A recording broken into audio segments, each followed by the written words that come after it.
Hey guys, welcome to a new episode of Beauty Beacons of Fiction. Today we are going to talk about Satine. Satine is the leading lady in the 2001 movie musical actually, Moulin Rouge. She is a cabaret actress and a courtesan who works at the Moulin Rouge in Paris, and an English poet, Christian, comes over and he falls in love with her. It's a very typical kind of forbidden love story, and the film is very popular, very beloved, and Nicole Kidman, who plays Satine in this movie, this look of hers has, I think you can say, it has become iconic. Many people have tried to imitate the look or recreate it for like dress up events and stuff like that. So today I am going to try and recreate Satine's look from Moulin Rouge, and I went for the look that she wears in the scene where they're kind of singing all these love songs. Someone specifically requested that I do the look from this scene, and I actually thought it was a really nice look and pretty representative of just Satine's look in general in the rest of the movie as well. So that is what I'm going to go for today. So I guess we can just get started right away with the makeup. So to begin, I am going to apply a layer of foundation to even everything out, get rid of any imperfections. And when that is blended in, I'm going to go over with some concealer to conceal my dark circles and any imperfections that may be there. And when that is blended in as well, and everything's nice and smooth and perfect, I'm going to go over with a layer of powder to set my foundation and concealer, make sure it doesn't go anywhere and stays nice and matte.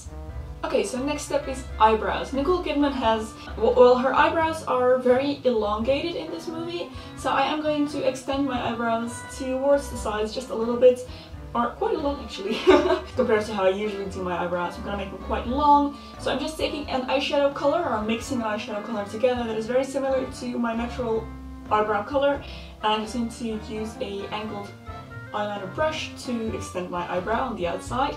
And then just using that same brush, I'm going to take a little bit of black eyeshadow and I'm going to run this along the top lash line. Now, Satine goes between, of course, stage makeup and just kind of natural daily wear makeup. The stage makeup is a little bit heavier, but you can very often see her with something going on the lash line, so a little bit of black eyeshadow does the trick. So I'm just going to run that along my top lashes and fade it out into a little bit of a wing on the outside, and then just also fade it on the top, and I'm just going to use my finger for that, nice and quick, just run it along the top of the line and blend it in. So next I'm going to apply a set of pretty natural looking false eyelashes. Satine wears false eyelashes, but they are quite subtle and natural looking, so I'm just going to apply a set that isn't too prominent. Just stick it onto my top lash line, and there's the eye makeup completely done. So moving on to cheeks, I'm going to take a blush color, just any blush color of choice really that is good with your skin will be fine for this look, and I'm going to apply this pretty high up on my cheekbones, starting from the outside and blending inwards. This is the style that Nicole Kidman has her blush in this movie, so I'm going to replicate that. And the last step for the makeup is the lips. I am going to apply a red lipstick, so I'm going to start out with a red lip liner.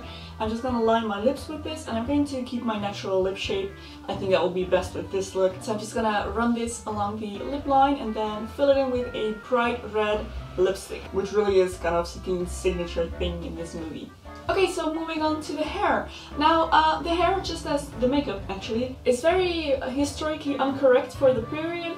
I read that the movie is set in the year 1900, whereas Satine's look is much more of a kind of 40s type of look, strangely enough, but hey, let's just roll with it. I am going to do a 40s brush out and then do the typical kind of bun hairstyle that she wears in this specific scene. In order to start my brush out hairstyle, I'm going to start with my fake pin curls, which I like to do when I'm doing hairstyles like these. So I am just going to, first of all, part my hair in a side parting, a pretty deep side parting, again a signature thing for Satine. And then on the side where my parting is, in the back, I am going to separate out a chunk of hair, pretty much almost half of my hair actually, and I'm just going to clip that away or tie it off to the side for now while I work on the other side. It's no use bothering to curl and brush out all of this hair when it's going to be up in a bun anyway, and it's going to save you a lot of time on the curling. So I'm just going to clip this away for now and work on the other side, and for that I'm going to start by separating it out again.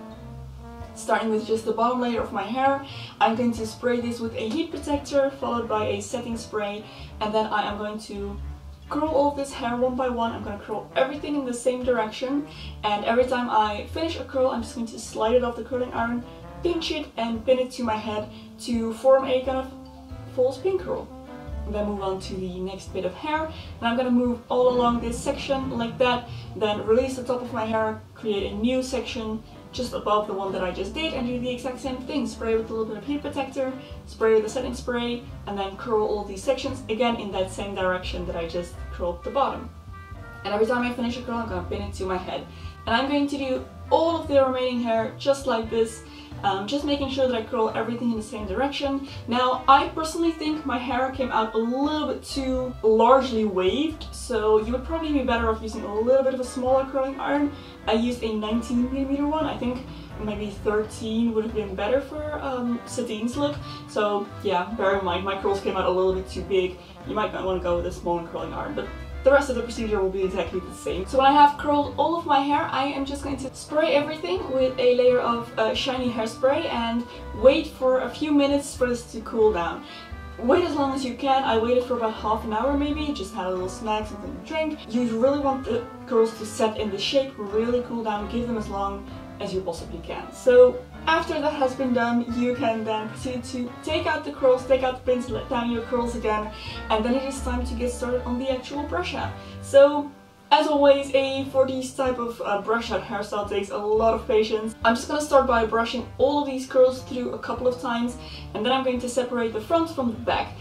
Satine's hairstyle in this scene is very clearly separated. She has the front bit, which is pretty much one shape of curl, and then she has the back where the curls are a little bit more tousled. I'm gonna pay a little bit more attention to the front. The back doesn't have to be brushed out as neatly as the front does. So I'm gonna just brush out the front, keep brushing, and I'm gonna use my hands to kind of mold and shape these waves. So like I mentioned again, my waves are a little bit too big for the Satine hairstyle, but I think it still looks nice. And in the meantime, kind of in between brushing out, I decided to finger wave the front of my hair just to kind of reinforce that shape there. So I'm going to take a comb and then kind of enforce the wave in the top of my head by combing backwards first, then holding it down with my fingers, then combing forward, sliding a pin in the wave that I just created, and then creating another one, and again sliding a pin in there. This is just gonna help maintain that shape, hold it there, make it a lot easier for the rest of the hairstyle while I'm working on that. So when everything is nice and brushed out, I'm gonna take, again, hairspray, spray this down like there's no tomorrow, and then adjust where needed, and then we can move on to the other side of the hair. So I'm gonna let down this little kind of temporary bun that I had, and I'm going to smooth my hair upwards and backwards, and then at the top of my head in the back I am going to create a very simple cinnamon bun, and I'm going to pin this as I go along because there's no hair elastic here, so I really want it to be secure. I'm just going to twist my hair into a bun, the simplest of buns, and just use a lot of ribbons to secure this. So one last layer of hairspray should do the trick, and then you are all done with your Satine Moulin Rouge inspired look. So I really hope you enjoyed this video, guys. Hope you found it helpful if you were looking to recreate a Satine look for any occasion that you like. So I want to thank you so much for watching. If you did enjoy this video, don't forget to give it a thumbs up and subscribe to my channel for more beauty beacons and beauty beacons of fiction videos. If you have any requests for historical beauty icons, real or fictional, be sure to leave them down below so I can look through and pick someone out for next time. If you would like to support me on Patreon, I will have a link in the description box. Thank you so much for that. I will have another video here that you may also enjoy. You can go watch next if you're interested. Thank you so much for watching once again, and I will see you very soon in my next video. Bye!